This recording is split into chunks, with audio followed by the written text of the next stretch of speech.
I'm Jeremy day391, reading HarryPotter-Order of the Phoenix. Let's get started. I'm currently on page 245. Let's go. Professor Umbridge stood up and leaned toward them. Her stubby fingered hand splayed on her desk. He had been told that a certain dark wizard has returned from the dead. He wasn't dead, said Harry angrily. But yeah, he's returned. Mr.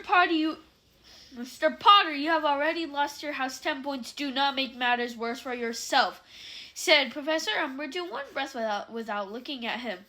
As I was saying, you have been informed that a certain dark wizard is at large once again. This is a lie. It is not a lie, said Harry. I saw him. I fought him. Detention, Mr. Potter, said Professor Umbridge triumphantly. Tomorrow evening, 5 o'clock, my office. I repeat, this is a lie. The Ministry of Magic guarantees that you are not in danger from any dark wizard. If you are still worried, by all means, come and see me outside class hours. If someone is alarming you with fibs about reborn dark wizards, I would like to hear about it. I'm here to help. I'm your friend. And now, you will kindly continue your reading. Page 5, Basics for Beginners. Professor Umbridge sat down behind her desk again. Harry, however, stood up. Everyone was staring at him. Seamus looked half scared, half fascinated. Harry, no! Hermione whispered in a warning voice, tugging at his sleeve. But Harry jerked his arm out of her reach. So, according to you, Cedric Diggory dropped dead of his own accord, did he? Harry said, his voice shaking. There was a collective intake of breath from the class, for none of them, apart from Ron and Hermione, had ever heard Harry talk about what had happened on the night that Cedric had died. They had stared avidly from Harry to Professor Umbridge, who had raised her eyes and was staring at him without a trace of a fake smile on her face. Cedric Diggory's death was a tragic accident, she said coldly. It was murder, said Harry. He could feel himself shaking. He had hardly talked to anyone about this, least of all 30 eagerly listening classmates. Voldemort killed him, and you know it. Professor Umbridge's face was quite blank. For a moment, he thought she was going to scream at him. Then she said in her softest, most sweetly girlish voice, Come here, Mr. Potter, dear. He kicked his chair aside, strode around Ron and Hermione, and up to the teacher's desk. He could feel the rest of the class holding his breath. He felt so angry he did not care what happened next. Professor Umbridge pulled out a small roll of pink parchment out of her handbag, stretched it out on the desk, dipped her quill into a bottle of ink, and started scribbling, hunched over so that Harry could not see what she was writing. Nobody spoke. After a minute or so, she rolled up the parchment and tapped it with her wand. It sealed itself seamlessly so that he could not open it. Take this to Professor McGonagall, dear, said Professor Umbridge, holding out the note to him. He took it from her without saying a word, turned on his heel, and left the room, not even looking back at Ron and Hermione, and slamming the classroom door shut behind him. He walked very fast along the corridor. The note to McGonagall clutched tight in his hand, and turning a corner, walked slap into Peeves the Poltergeist, a wide-faced little man floating on his back in midair, juggling several inkwells. Why, it's Potter, cackled Peeves, allowing 2 of the inkwells to fall to the ground where they had smashed and spattered the walls with ink. Harry jumped backward out of the way with a snarl. Get out of it, Peeves. Ooh, Crackpot's feeling cranky, said Peeves, pursuing Harry along the corridor, leering as he zoomed along above him. What is it this time, my fine potty friend? Hearing voices, seeing visions, speaking in... Peeves blew a giant raspberry. Tongues?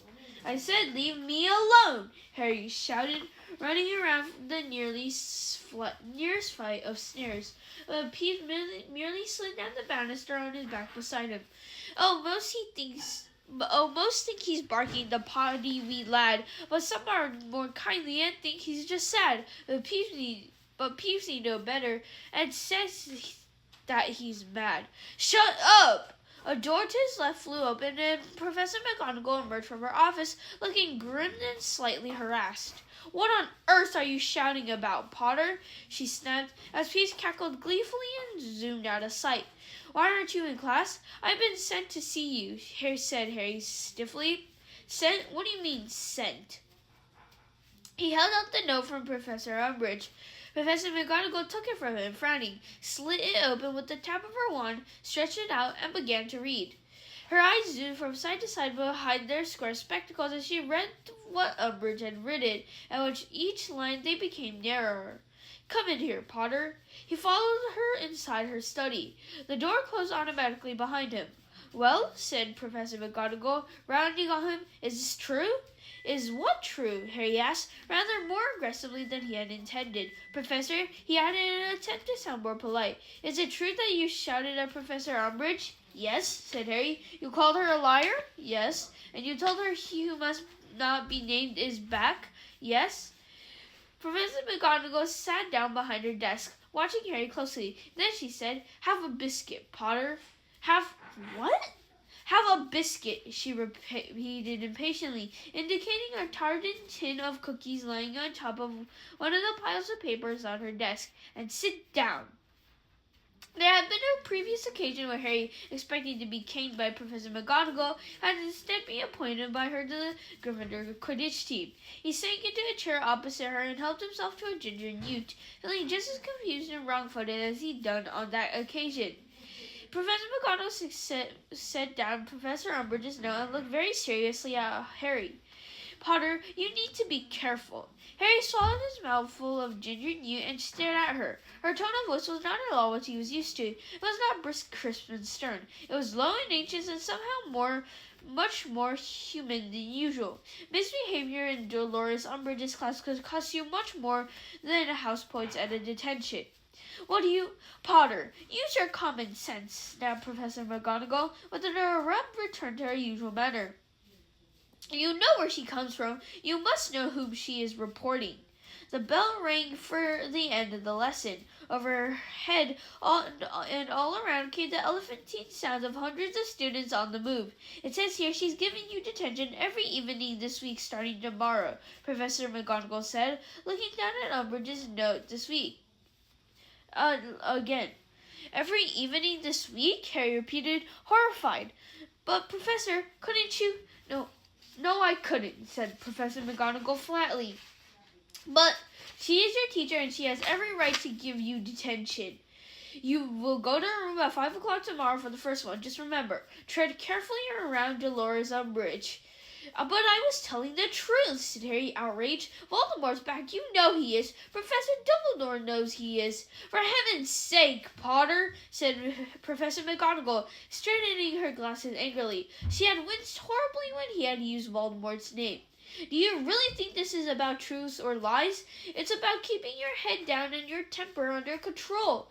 She stood up, nostrils wide and mouth very thin, and he stood too. "Have another biscuit," she said irritably, thrusting the tin at him. "No, thanks," said Harry coldly. Don't be ridiculous," she snapped. He took one. "Thanks," he said grudgingly. "Didn't you listen to Dolores Umbridge's speech at the start of the term feast, Potter?" "Yeah," said Harry. "Yeah, she said progress will be prohibited well, it meant that the Ministry of Magic is trying to interfere at Hogwarts." Professor McGonagall eyed him closely for a moment, then sniffed, walked around her desk, and held open the door for him. "Well, I'm glad you listened to Hermione Granger at any rate," she said, pointing him out of her office. "Thank you, everyone. That's all for today. Bye. See you tomorrow. Tomorrow I'm going to be page 250. Bro, Professor McGonagall really disrespected Harry. Bro knew it was Hermione Granger at the first sight.